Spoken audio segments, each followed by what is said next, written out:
Entonces, debemos tener presente que aquí la estequiometría es clave. La estequiometría es clave. Entonces, lo primero, ya el primer punto de partida aquí es saber que va a ocurrir una reacción de neutralización.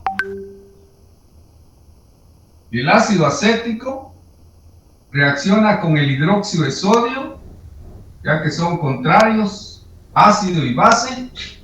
Se produce agua, es una sustancia neutra, y una sal. En este caso va a ser el acetato de sodio.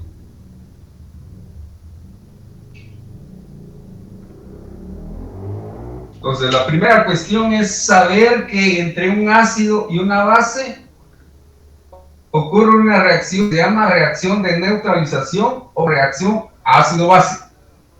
Ahora debemos saber cuánto tenemos de cada uno de ellos. Y hemos dicho, cuando vimos lo de las valoraciones, que tenemos 20 mililitros de ácido de una concentración 0.2 molar. Eso me da una cantidad de milimoles, que sería 4 milimoles, si no estoy mal. Sería bueno que verificaran estas cantidades. Y estoy agregando 0.1032 gramos de hidróxido de sodio, que tiene un peso, fórmula gramo, de 23, 24 y 16, 40. Entonces aquí si lo divido entre 40 gramos, me da moles. Entonces vamos haciendo el cálculo, el primer cálculo, para saber cuántos milimoles son. Si alguien lo puede comprobar, sería bueno. 20 por 0.2 son 4 milimoles efectivamente, ¿ya? Y allá tenemos 10.32 gramos dividido 40, aproximadamente es el peso de un mol. Tendríamos 2.58 por 10 a la menos 3. Si hablamos también de milimoles, entonces lo dividimos entre 1000 o lo multiplicamos por 1000, sería la cosa.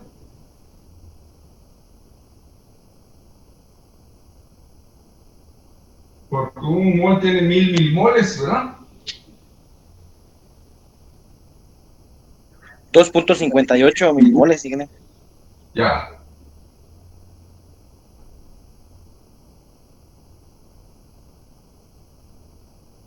Efectivamente tenemos 2.58 milimoles. Entonces, al agregarle a esta cantidad de ácido, esta cantidad de hidróxido de sodio, estamos agregando 2.58 milimoles de hidróxido de sodio. De acuerdo a la estequiometría, cuando yo hable de milimoles, debo tener la ecuación balanceada. Recuerden que si escribo una ecuación, debe estar balanceada. Ahora yo digo que 2.58 moles o milimoles de base neutralizan 2.58 milimoles de ácido. Por lo tanto, de ácido me van a quedar 1.42 milimoles. Pero debo tener presente que 2.58 milimoles de ácido, al reaccionar con 2.58 milimoles de base, me van a producir 2.58 milimoles de sal. Y recuerden que la sal y el ácido, recuerden que la sal y el ácido constituyen una solución amortiguadora. De tal cuenta que este dato es valioso. Dice que luego se agrega agua y todo termina en 100 mililitros. Entonces aquí tenemos todo esto en 100 mililitros. Por lo tanto, tendríamos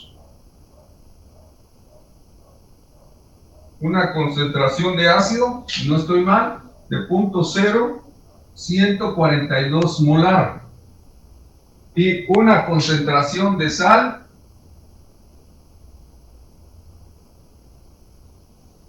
de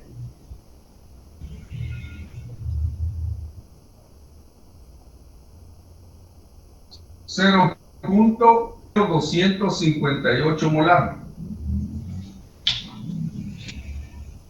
Al sustituir los datos en la fórmula que ya conocemos, que es la ecuación de Henderson-Kasselbach, nos dice que pH, eso es lo que queremos calcular aquí, es igual al pKa. Entonces recordemos que estamos hablando del ácido acético.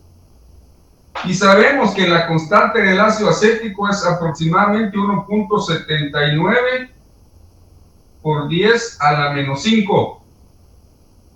Esa es la constante de acidez del ácido acético. Y el pKa, que es lo que nos pide la fórmula, no es más que el logaritmo negativo de este número. Entonces obtenemos el logaritmo y le cambiamos de signo. Me da 4.75.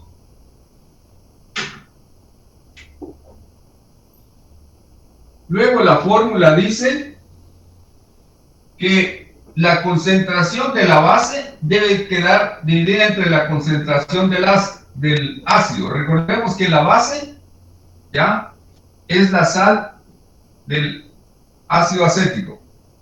Es la base conjugada del ácido acético. Es 0.0258 molar. Y la concentración del ácido acético que todavía quedó sin neutralizar después de la agregación de la base, es esa concentración. Por favor, no se equivoquen cuando aquí les pide concentración de la base y aquí concentración del ácido. La clave es que es un par conjugado. No vayan a poner concentración de otra base que no tenga nada que ver. Aunque diga base, aunque sea base, no corresponde, porque debe ser aquí la pareja: el ácido y su base conjugada. El hidróxido de sodio no es nada del acetato, del ácido acético, pero el acetato sí es la base conjugada del ácido acético. Entonces, aquí haciendo las operaciones, ya tendríamos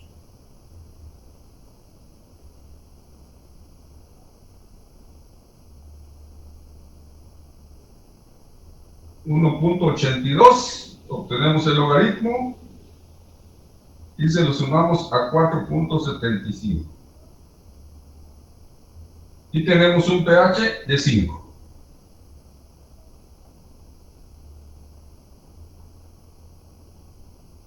Un pH de 5. Muy bien.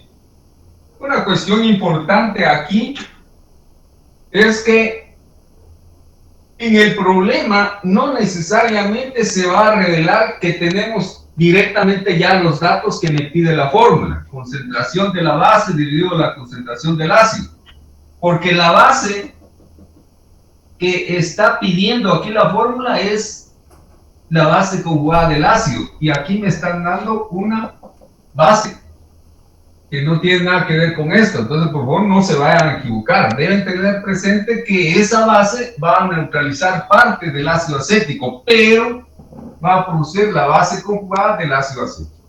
Y entonces se calcula el pH de esta forma. Quiere decir que al agregarle a una cantidad de ácido cierta cantidad de una base fuerte, tal y como lo vimos en las valoraciones, se produce una solución amortiguadora. Aquí tenemos una solución amortiguadora. En todo esto tenemos una solución amortiguadora. ¿Por qué? Porque tengo una concentración de ácido y también tengo una concentración de base conjugada de él. Por lo tanto, estos pueden hacer que el pH de la mezcla de la solución amortiguadora vaya a variar poco ante la agregación de ácido o de base, que es lo que vamos a probar a continuación. La primera cuestión que deben observar ustedes es que cuando la concentración de la base es mayor que la del ácido, cuando la concentración de la base es mayor que la del ácido, se van a dar cuenta que el pH es mayor que el pKa. Pero Si la concentración del ácido es mayor que la concentración de la base, entonces el pH tiene que ser menor que el pKa. Tomen eso como guía, pues. Entonces, si yo veo que este es mayor que este, no puedo esperar como un resultado correcto un valor menor que esto. No puedo esperar como un resultado correcto un valor mayor que esto. Entonces, lo primero que yo observo es de quién tengo más. Si tengo más base, entonces el pH va a ser mayor que el pKa. Si tengo más ácido que base, entonces el pH va a ser menor que el pKa. Ahora vamos a agregarle a este problema de que a esta cantidad de solución amortiguadora, porque tengo una solución amortiguadora, ¿ya? Le voy a agregar ácido o base. Entonces, ¿qué va a pasar? Muy bien. Tal vez solo con explicar la agregación de ácido, por ejemplo, de base, queda claro, pero si no queda claro, entonces, pues podemos agregar la otra parte, la contraparte. Entonces, ¿qué quieren que agreguemos primero?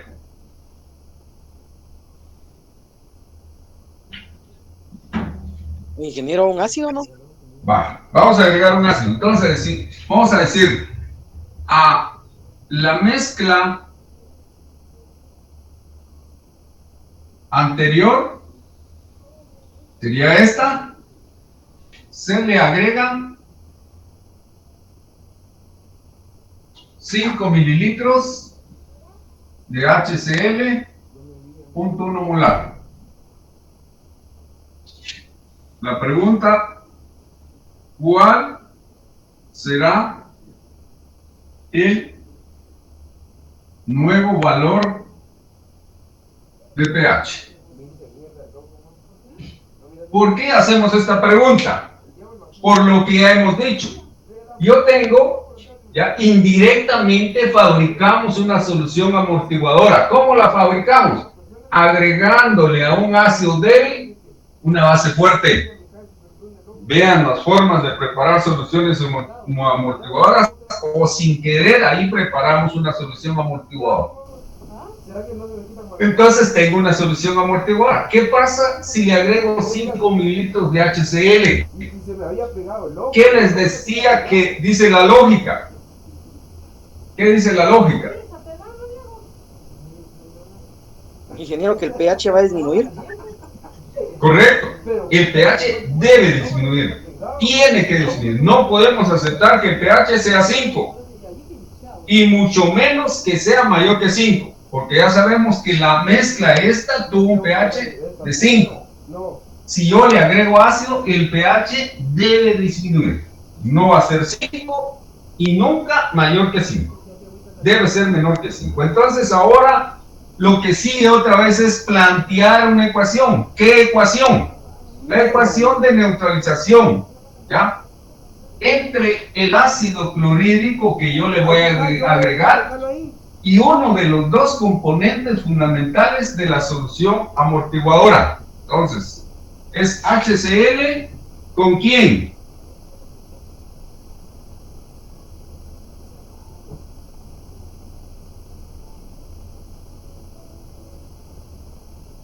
Ingeniero, a través del hidróxido de sodio, ¿no? ¿Con quién dice? El hidróxido de sodio.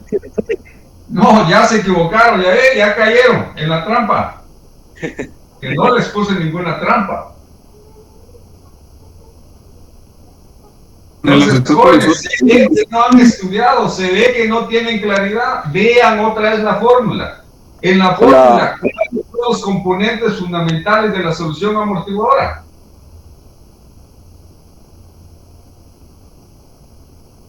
En la fórmula, ¿cuáles son los componentes fundamentales de la solución amortiguadora? Un ácido y su base conjugada. Entonces, yo a la solución amortiguadora, estamos hablando de la solución amortiguadora, dice a la mezcla anterior, es una solución amortiguadora, le agrego ácido. ¿Quién de los componentes de la solución amortiguadora va a neutralizar al ácido que yo le voy a agregar a esa solución amortiguadora? ¿Su base conjugada, ingeniero? ¿Quién es? NaOH. El acetato de sodio. Siguen necios, ¿verdad? Siguen necios con NaOH. No tiene nada que ver el NaOH con el ácido acético. Ya se los dije, no son pareja. Por favor, no se equivoquen. ¿Qué más les puedo decir? Vean la fórmula, vean la fórmula. La fórmula dice ácido y base conjugada del ácido. El hidróxido de sodio no es la base conjugada del ácido acético. Nunca va a ser la base conjugada del ácido acético. ¿Quién es la base conjugada del ácido acético? El acetato. El acetato va a reaccionar con los iones hidróneo del ácido clorhídrico. ¿Y qué va a producir? Va a producir ácido acético. Entonces, es una reacción de neutralización. Nuevamente, se va a producir ya agua como un componente, se va a producir ácido acético. Los iones acetato van a aceptar los iones hidróneo del ácido clorhídrico. Y entonces vamos a tener ácido acético. Quiere decir que en esta reacción se consume acetato, pero se produce ácido acético. Y la sal resultante, que es un compuesto secundario de poco interés aquí, es el cloruro de sodio. No intervienen para nada en los cambios de pH. Entonces volvemos otra vez. Debemos tener presente cuánto voy a agregar de ácido clorhídrico. ¿Cuánto voy a agregar? 5 ml. 0.1 5 molar. mililitros y una concentración 0.1 molar. Entonces, si alguien se hubiera adelantado, me va a decir 0.5 milimoles. Estamos agregando de ácido clorhídrico y 0.5 milimoles de iones hidrógeno. Ahora debo tener presente cuánto de acetato tenía en mi solución amortiguadora. Recuerden que son 100 mililitros de solución amortiguadora. ¿Qué concentración tenía?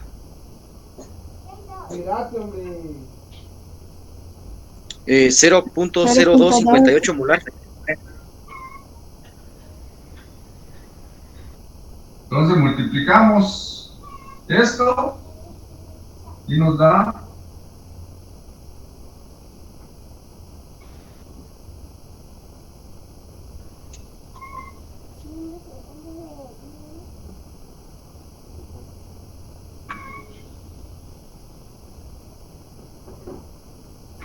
2.58 milimoles.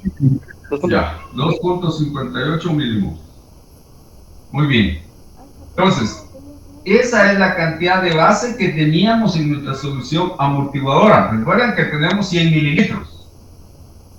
Muy bien. Yo estoy agregando 0.5 milimoles de ácido. La estequiometría dice que un mol de ácido neutraliza un mol de acetato de sodio. Pero yo no estoy agregando un mol, estoy agregando 0.5. Entonces ahora digo 0.5 milimoles de ácido neutralizan 0.5 milimoles de base. Por lo tanto, de base me quedan 2.08 milimoles.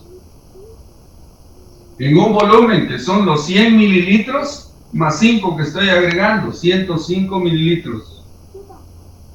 Por lo tanto, tengo una nueva concentración de acetato. Tengo una nueva concentración de acetato. Da .0198. 0.0198, efectivamente. Pero debemos recordar que 0.5 milimoles de ácido neutralizan 0.5 milimoles de acetato y producen 0.5 milimoles de ácido acético. Es el otro componente de la solución amortiguadora. Y de ácido acético, recuerden ustedes, teníamos 100 mililitros. ¿Y qué concentración?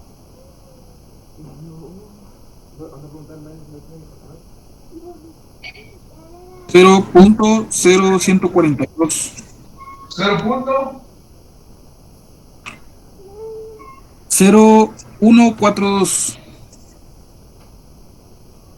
Entonces a la hora de multiplicar nos da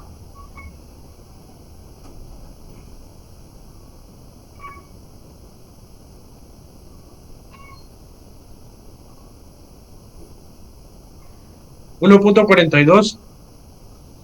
milimoles. Entonces, en los 100 mililitros de solución amortiguadora, donde el ácido acético tiene una concentración .0142 molar, hay 1.42 milimoles. Pero en esta reacción de neutralización entre el acetato y el ácido clorhídrico agregado, se produjeron 0.5. De tal cuenta que la cantidad de ácido acético aumentó a 1.92 milimoles. Y todo esto decimos que está en un volumen de 100 más 5, 105 mililitros. Por lo tanto, tenemos una nueva concentración de ácido acético.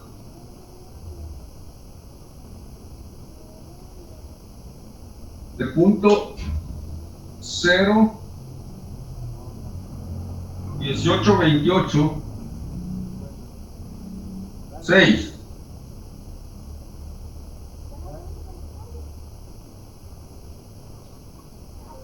Entonces, si aplicamos la fórmula para calcular el pH, dice que es la concentración de la base. Estamos aplicando la ecuación de Henderson otra vez, entre la concentración del ácido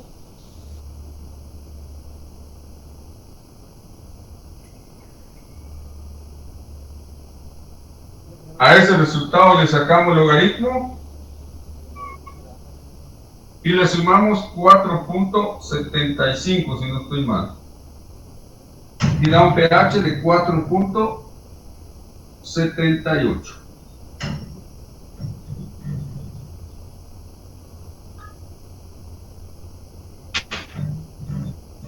Entonces, ¿qué habíamos pronosticado? Si a una solución amortiguadora, y aunque no sea solución amortiguadora, le agregamos un ácido, el pH debe disminuir. ¿Qué ventaja tiene una solución amortiguadora? Que impide un cambio brusco de pH. No da lo mismo agregar 5 mililitros de ácido a 100 mililitros de agua que a 100 mililitros de solución amortiguadora. En 100 mililitros de solución amortiguadora, vean ustedes, el pH solo disminuyó 0.22 centésimas, porque era 5 y ahora es 4.78. Quiere decir que disminuyó poco. Mientras que si quieren calcular cuál es el pH, si a 100 mililitros de agua le agregan 5 mililitros de HCl de 0.1 molar, entonces tenemos que hay 0.5 milimoles, ¿ya?, de iones hidronio en 105 mililitros de mezcla. Da una concentración de 4.76 por 10 a la menos 3 molar de iones. Le sacamos el logaritmo y le cambiamos de signo y nos da 2.32. Si en vez de agregarle a 100 mililitros de solución amortiguadora 5 mililitros de HCl, se los agregamos a 100 mililitros de agua, el pH cambia de 7 a 2.32. De tal cuenta que habría una variación de 4.68 en la escala de pH. Esa es una gran variación, ¿ya? Casi 5 valores en la escala de pH es una gran variación comparado con 0.22 centésimas de una unidad en la escala de pH. Es una variación muy pequeña. ¿Alguna duda, jóvenes?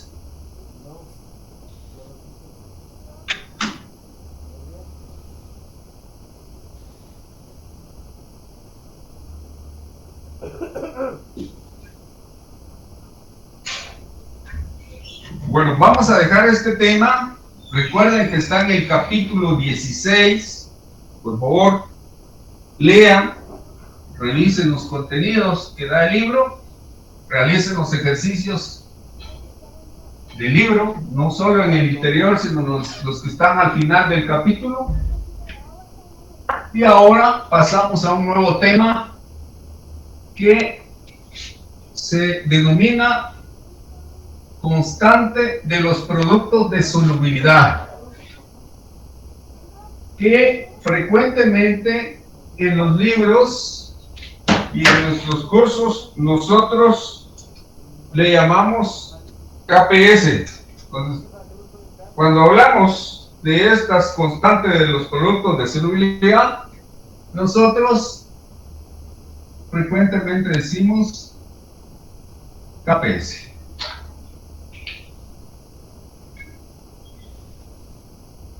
Cuando yo leo el enunciado de un problema, lo primero que hago es tratar de ubicarlo dentro de la temática de los temas del programa, de los contenidos del programa, de las distintas unidades del programa. Y por ejemplo, yo puedo leer un enunciado y digo, este es de KPS. Así los identificamos, por eso les he puesto eso. Pero el tema en el libro dice equilibrios de productos de solubilidad. Entonces, vamos a recordar algunas cosas. Aquí dice constante de los productos de solubilidad. Entonces vamos a empezar con la primera letra, solubilidad. Y aclarar algo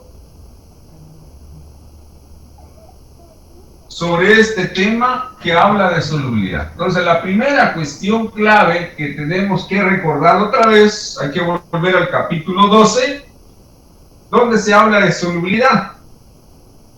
En este tema de KPS, ya debemos entender que va a ser la máxima cantidad de soluto que se disuelve en una determinada cantidad de disolvente a una determinada temperatura.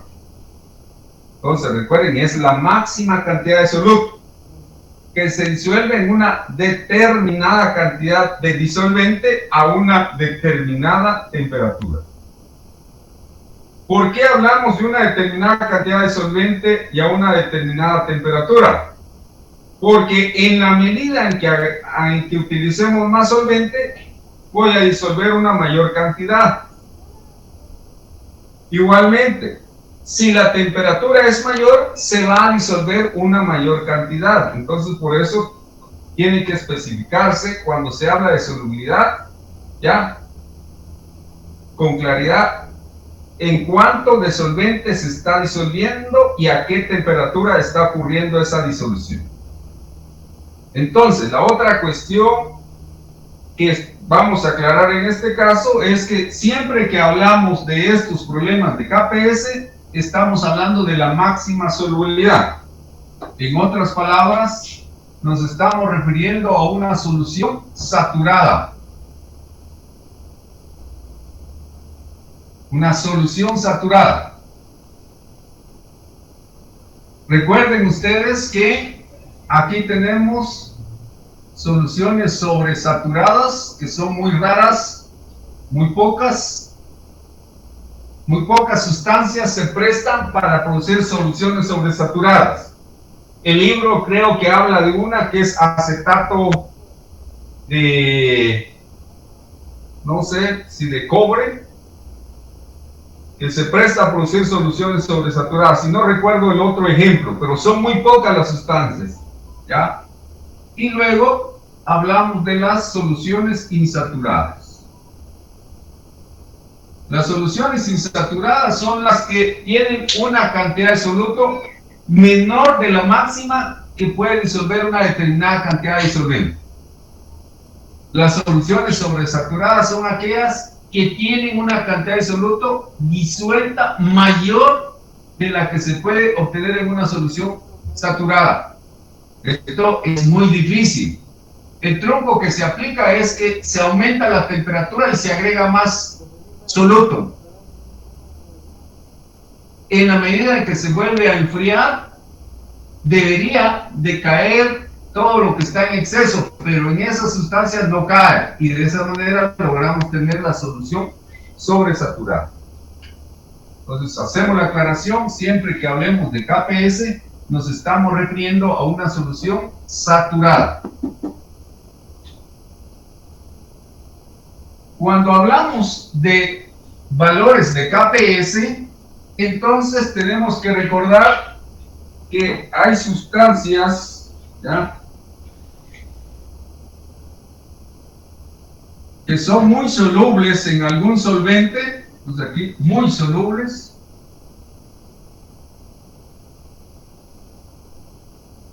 Y sustancias poco solubles.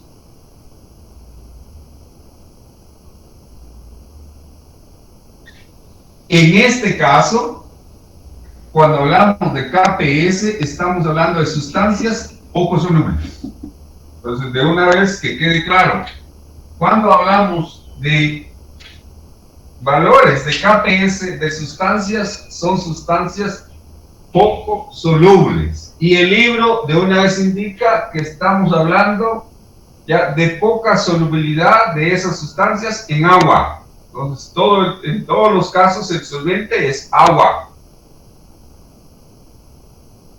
Si tenemos sustancias muy solubles y tenemos sustancias poco solubles, a las sustancias que presentan poca solubilidad le vamos a encontrar valores de KPS.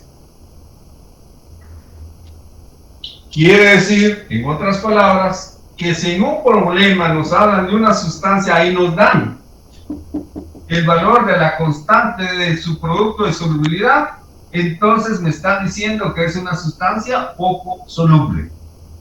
Porque las sustancias muy solubles no tienen valores de KPS, no existen valores de KPS para ellos.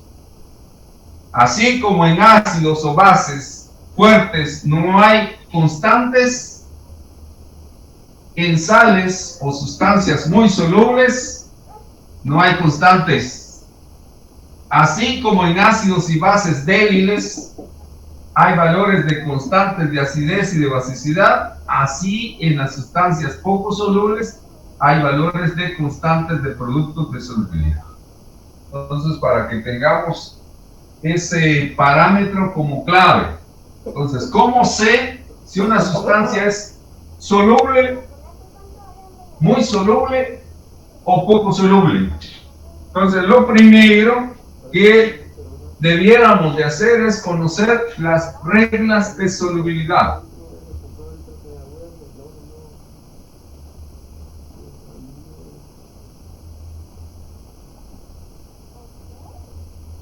Estas se encuentran en el capítulo 4 del libro de texto, o en cualquier otro documento pongan reglas de solubilidad, que les va a decir todos los cloruros son solubles, excepto el de plata, el de plomo, el de mercurio. Les da como 3 o 4 sustancias que son poco solubles. Entonces, esas sustancias poco solubles tienen valores de KPS, el resto no tienen valores de KPS. Por ejemplo, les va a decir en una regla de solubilidad que todos los metales alcalinos y alcalinoterrios que están constituyendo sales van a ser muy solubles. Entonces, estas cosas hay que saberlas. Entonces, cloruro de potasio, muy soluble. Cloruro de calcio, por ejemplo, muy soluble. Y así podemos seguir mencionando ejemplos. Entonces, lo primero son las reglas de solubilidad. No las conocemos, no hay problema, no hay mucho problema. La clave entonces ahora está en que si en un enunciado a mí me indican que una determinada sustancia tiene un valor de constante de producto de solubilidad, indirectamente me están diciendo que esa sustancia es poco soluble. Si en un problema me hablan de solubilidad, me mencionan la sustancia, pero no me dicen nada del KPS, voy a tratar de buscar su valor de KPS, y si no lo encuentro, entonces es una sustancia muy soluble. Pero si es una sustancia poco soluble, debo encontrar su valor de KPS en algún cuadro, en algún apéndice de los libros. Entonces, estas son las primeras cuestiones, digamos, claves que tenemos que tener presente. Entonces, vamos a mencionar algunas sustancias que son poco solubles. Por ejemplo, el carbonato de calcio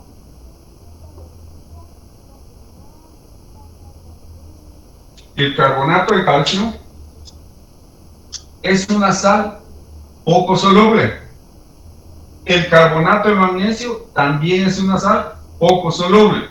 ¿Cómo compruebo eso? Pues busquen en su libro si carbonato de calcio tiene valor de KPS. Y lo más probable es que lo van a encontrar. O pongan en el internet ahí, valor de KPS del carbonato de calcio. Y les va a decir, su valor de KPS es tal. Entonces, llegamos a la conclusión de que el carbonato de calcio es una sustancia poco soluble. Y si hablamos de poco soluble, es poco soluble en agua.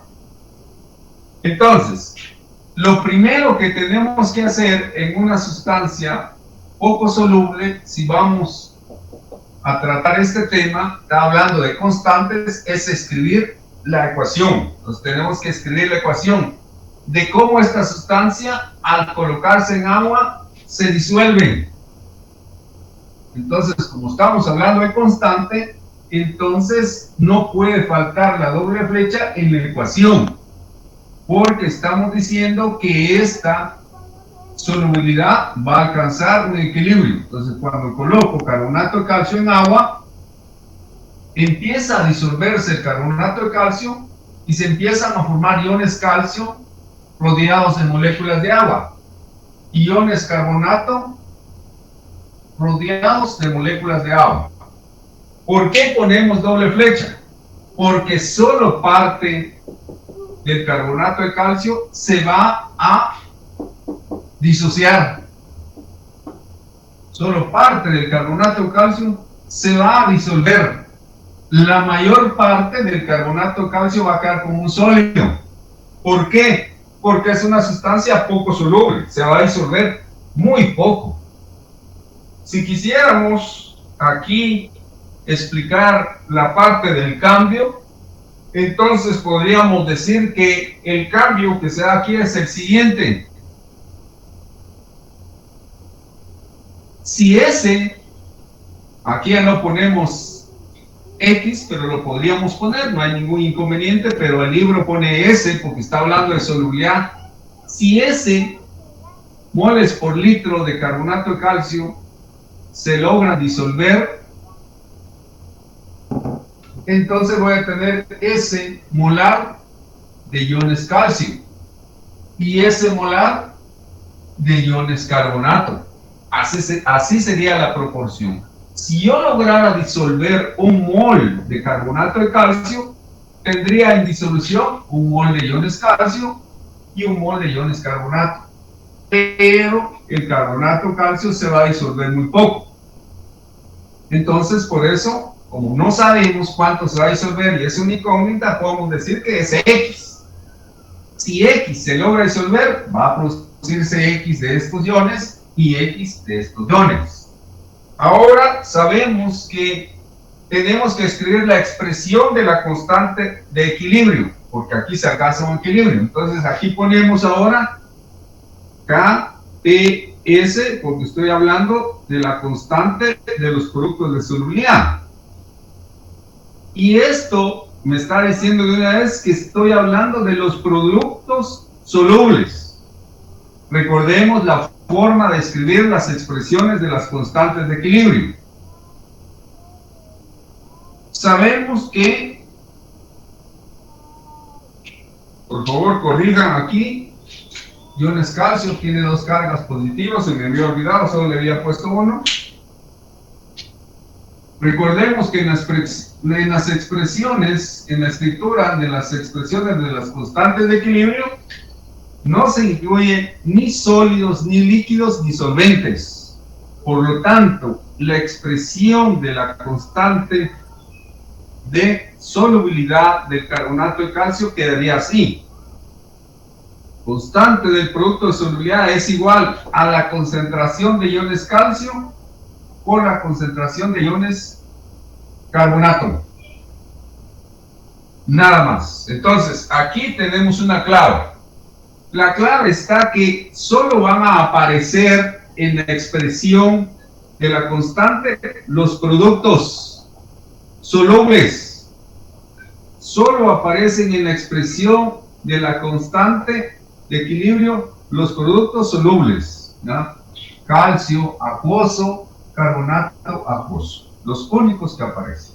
Entonces, por favor, no olviden que tenemos que tomar en cuenta que estas concentraciones están elevadas a un exponente igual al coeficiente de la ecuación balanceada. En este caso es 1, por eso no se ven, pero tienen que estar elevados al exponente, ¿ya? A un exponente que es el coeficiente que tiene esa especie en la ecuación balanceada. Entonces así me quedaría la expresión del producto de solubilidad del carbonato de calcio, iones calcio por iones carbonato. Independientemente de dónde o quién me dé los iones calcio, independientemente de quién o de dónde provengan los iones carbonatos, siempre se va a cumplir esto. El producto de la concentración de iones calcio por la concentración de iones carbonato tiene un valor constante.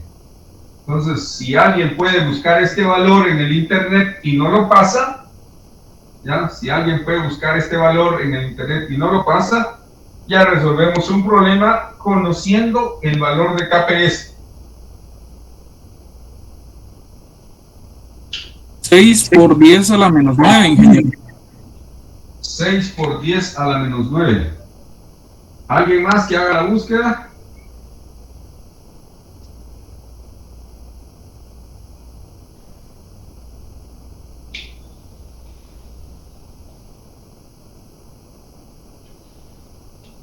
Ahí me dio 4.6 por 10 a la menos 9 a 25 gramos centígrados. O sea, en temperatura ambiente. Sí. Siempre 10 a la menos 9. Así es, ingeniero, pero 4.6 me salió. Ya. ¿Alguien más tiene otro dato? Yo tengo, pero 4.8 por 10 a la menos 9. Sí. Ya. Muy bien, dejemos este dato. Ya, en los libros habrá alguna diferencia ahí, o habrán algunas cuestiones, anotaciones ahí, que tratan de explicar por qué no tienen el mismo valor, ¿ya? De repente, la fuente de carbonato de calcio o la pureza del carbonato de calcio hace variar un poquito esa constante del producto de solubilidad. Pero vamos a aprovechar ese valor que nos dieron de primero para tratar de hacer un primer cálculo. Si nosotros conocemos el valor de la constante del producto de solubilidad de una sustancia, nosotros podemos conocer su solubilidad en moles por litro, que sería la solubilidad molar, o también podemos conocer la solubilidad en gramos de la sustancia por litro de solución. Entonces vamos resolviendo un primer problema en donde a partir de la constante del producto de solubilidad vamos a conocer la solubilidad molar y la solubilidad en gramos por litro. Entonces decimos que el valor de KPS, ahora ya sustituyendo los datos, el valor de KPS es este. Es igual a los iones calcio, a la concentración molar de iones calcio por la concentración molar de iones carbonato. Según esto que expusimos aquí, sabemos que es S la concentración de iones calcio y S la concentración de iones carbonato, de tal manera que esto ya multiplicado me da S al cuadrado.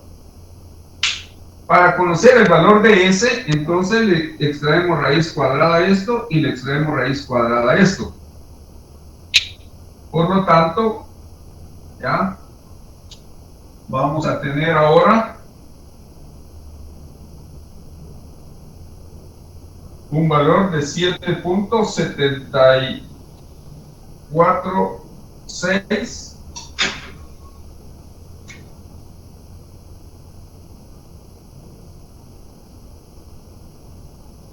por 10 a la menos 5 es igual a S, que es igual a la concentración de iones calcio, que es igual a la concentración de iones carbonato, que es igual a la concentración de carbonato de calcio disuelto. Entonces sabemos que es igual a 7.75 molar, le vamos a poner. Oh, perdón, por 10 a la menos 5.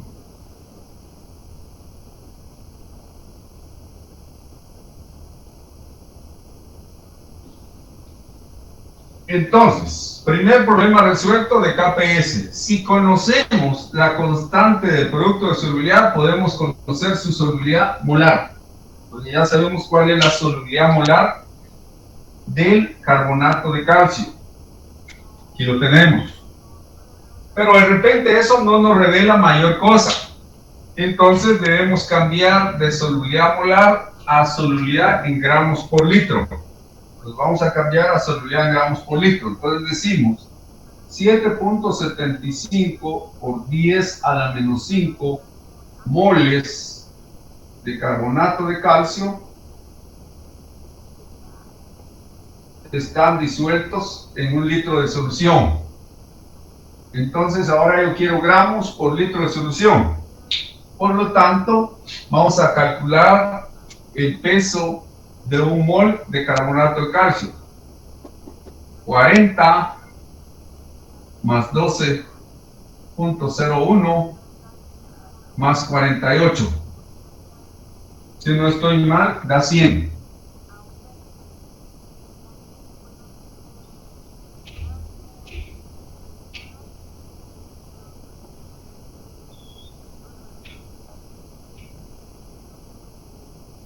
No sé si hicieron el cálculo. 48 más 12 más 40. Entonces, aquí cancelamos los moles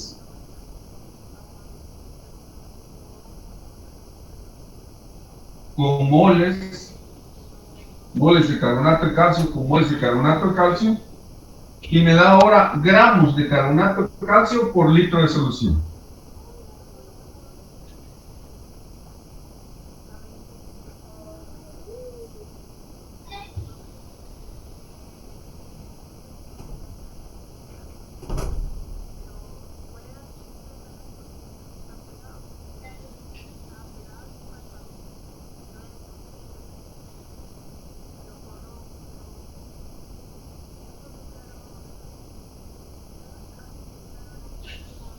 Quiere decir que lo único que logro disolver de carbonato de calcio es como 8 milésimas de gramo, 8 miligramos. Solo logro disolver como 8 miligramos en 1 litro de agua. Si queremos ser así prácticos, tengo 1 litro de agua y lo único que se logra disolver en ese litro de agua son 8 miligramos de carbonato de calcio. Si yo agrego 9 miligramos de carbonato de calcio, 1 miligramo se va al fondo. Se va al fondo 1 miligramo, porque solo se pueden disolver 8 miligramos de carbonato de calcio. Si yo agrego 9, el resto se va a precipitar. Si yo agrego menos de 8 miligramos, ¿ya? Por ejemplo 7 miligramos de carbonato de calcio, entonces solo tengo iones calcio y iones carbonato en la solución. No hay precipitar. Entonces, digamos que ahí no hay equilibrio entre sólido y lo disuelto. Pero si agrego un exceso, entonces empieza a producirse un precipitado y ahí tendría este equilibrio. ¿Qué significa este equilibrio? Que si una partícula de carbonato de calcio se disuelve, en ese mismo momento un ion calcio reacciona con un ion carbonato y se precipita una unidad de carbonato de calcio. Eso es lo que está diciendo aquí el equilibrio. De tal cuenta que la flecha de izquierda a derecha está hablando de la solubilización. Y la flecha de derecha a izquierda está hablando de la insolubilización, lo que sería en otras palabras la precipitación. Se formaría un precipitado. ¿Alguna pregunta sobre esto para empezar?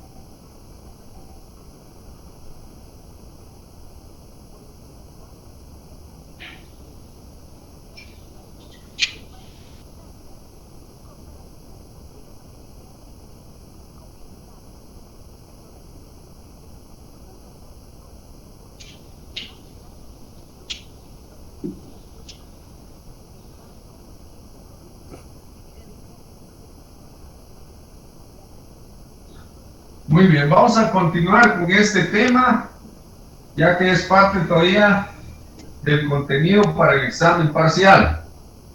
Por eso les suplico mucha atención y lo ideal es que estuvieran preguntando, pero no preguntan nada.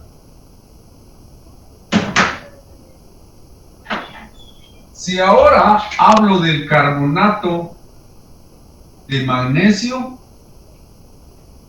el carbonato de magnesio, al igual que el carbonato de calcio, es poco soluble en agua.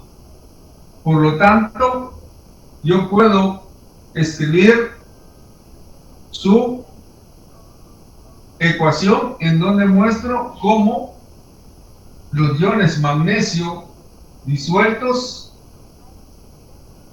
y los iones carbonato están en equilibrio con el carbonato de magnesio sólido.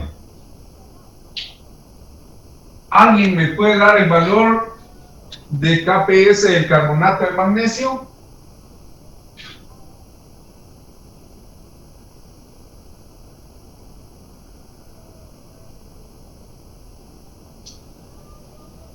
$2.38 por 10 a la menos 6.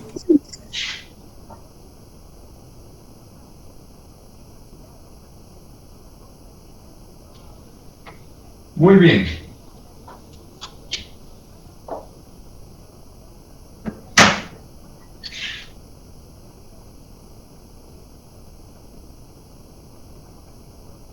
Muy bien. Entonces, ahora voy hablando de otro aspecto, digamos, que se trata en este tema de KPS. Si yo tengo sustancias que tienen fórmulas parecidas, y cuando hablo de sustancias que tienen fórmulas parecidas, me estoy refiriendo a que están produciendo la misma cantidad de moles en disolución. Si logro disolver un mol de carbonato de calcio, voy a tener en disolución un mol de iones calcio y un mol de iones carbonato. Si lograra disolver un mol de carbonato de calcio, voy a tener en disolución un mol de carbonato de magnesio. Si disuelvo un mol de carbonato de magnesio, voy a tener en solución un mol de iones magnesio y un mol de iones carbonato. En esto, digamos que son parecidos el carbonato de calcio y el carbonato de magnesio. Producen la misma cantidad de moles en solución. Si tengo fórmulas parecidas que producen la misma cantidad de moles en solución, entonces puedo comparar los valores de KPS. La pregunta para ustedes es, ¿quién de las dos sustancias tiene el valor más grande de KPS?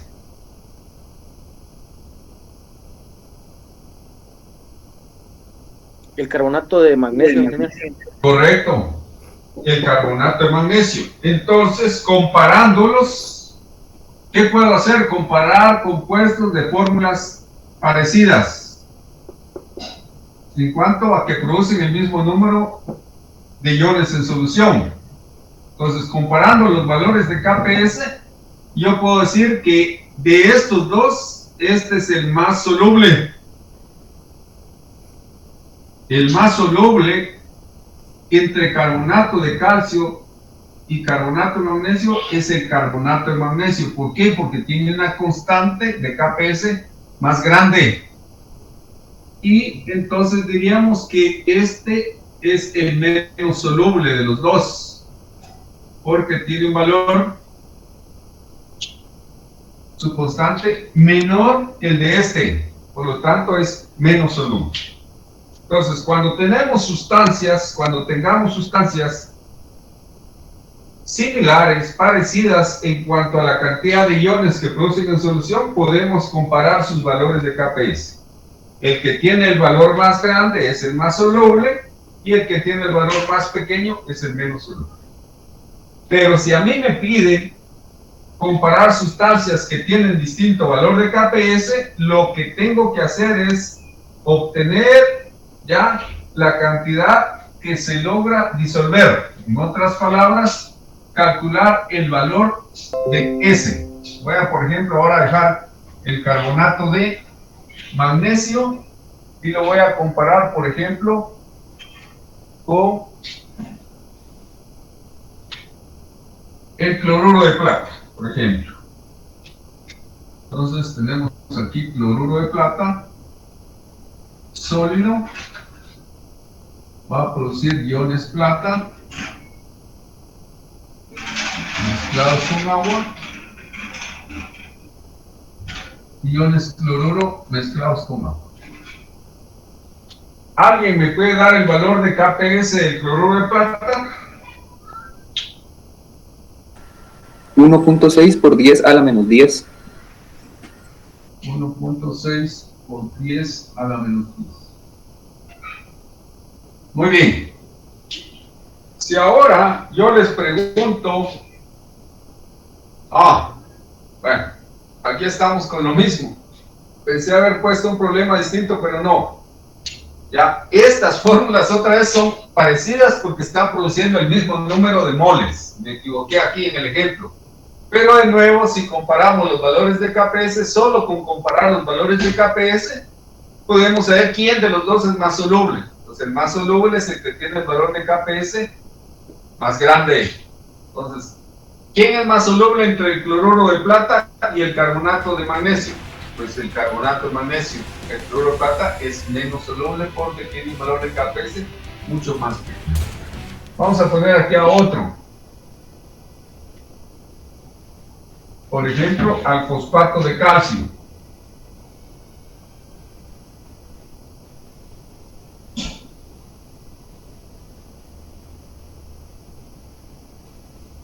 El fosfato de calcio, al disolverse, me va a dar iones calcio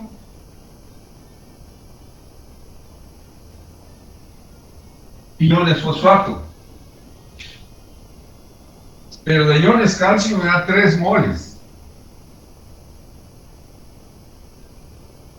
Y de iones fosfato me da 2 moles.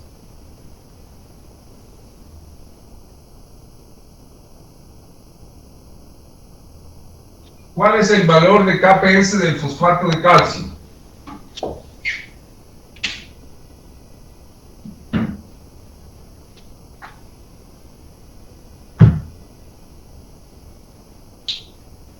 Dos por 10 a la menos 29. Ya. Jóvenes, ya nos pasamos de la hora y ustedes no me avisan nada.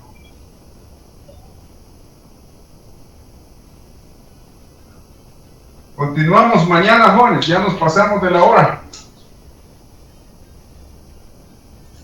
Está bien, ingeniero. Buen día. Gracias, igualmente. Solo que, bueno, Sí, diga. sí que era 2 por 10. Sí, gracias. Muy bueno. Sí.